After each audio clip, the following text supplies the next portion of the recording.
জামালপুর সুলতাননগর।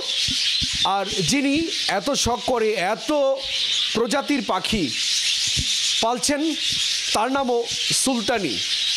এখানে প্রায় 30 থেকে 40 প্রজাতির পাখি রয়েছে। আজকে আমরা সেখানে এসেছি। এই পাখি নিয়ে আমরা আজকে তুলে ধরব যে এই পাখি পালন করে তার লাভ হচ্ছে না লস হচ্ছে।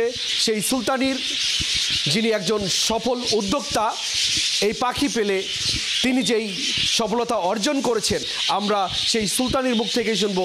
যে মানুষটি এই পাখি প্রেমী, এতগুলো পাখি, এত প্রজাতির পাখি তার খামারে তিনি এনেছেন এবং লালন পালন করছেন। এখান থেকে পাখির বাচ্চা তিনি প্রতিনিয়ত বিক্রি করছেন। বিক্রি করেই সে কিন্তু এখন স্বাবলম্বী হয়েছেন। আমরা জানবো তার কাছ থেকেই তার সফলতা এবং ব্যর্থতার গল্প। চলুন দর্শক। আমার আসলে পাখি ফার্মে প্রায় লাখ দেড়েক টাকার মতো খরচ হয়। আবার দেখা যাচ্ছে যে এখানে প্রত্যেক মাসে আমরা হিসাব করি, 2 মাস পর হিসাব করি, মোটামুটি আমার লাখ টাকা বা 50,000 টাকা 60,000 এরকমভাবে লাভ থাকে। এটা লস প্রজেক্ট না, এটা হলো ব্রিডিং কোয়ালিটি। আমাদের পাখিটা হচ্ছে আমরা পাখি ব্রিডিংয়ে দিচ্ছি, বাচ্চা বের হচ্ছে, বাচ্চাটা বিক্রি করতেছি, করার পরে স্যার আমাদের বিষয়টা হলো বিজনেস, এইভাবে চলছে। আমি বলবো যে যারা পাখি পালন করতে চান বা পাখি পালন করতে আগ্রহী যারা আছেন তারা দয়া করে আসলে এটা হিসাব করে করেন। যেহেতু বিজনেস করতে গেলে বিষয়টা হিসাব থাকতে হবে। আর বিজনেস যদি না কোনো শৌখিনতা, ওটা অন্যরকম জিনিস। শৌখিনতা অনেক কিছু অনেক বেশি দামে কেনা যায়, কিন্তু পাখির বিজনেসটা হলো আমি যতটুকু পাইছি আমি সবাইকে বলবো যে এটা ক্ষতি বা লস কোনো প্রজেক্ট না, এটা লাভ প্রজেক্ট। কারণ যেহেতু আমি পাখি কিনলাম, তার বাচ্চা বেবি হলো 6টা বা 7টা, বেবি বিক্রি করলাম, আমার আসল মাদার পেয়ার রয়ে গেল, আমি কিন্তু বাচ্চা বিক্রি করলাম। ঠিক আছে, এটাই হলো প্রজেক্ট।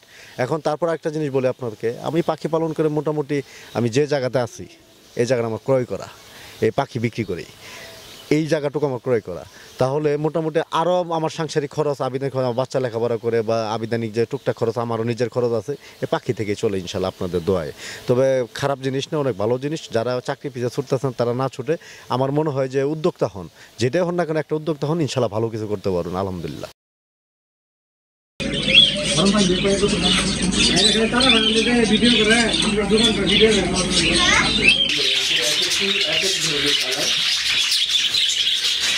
সত্যি অবস্থা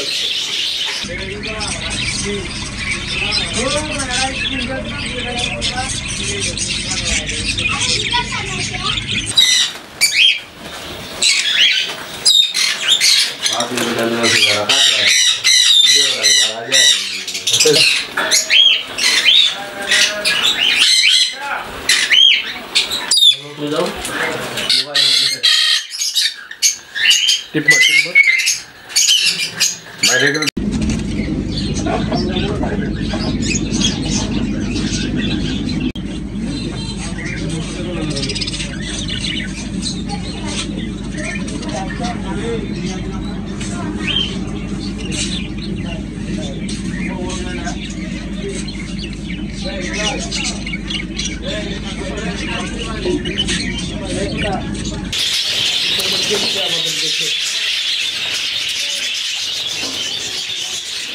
বাকিরা এই কোনটাই সবচেয়ে বেশি, আরো বাকি আছে, আরো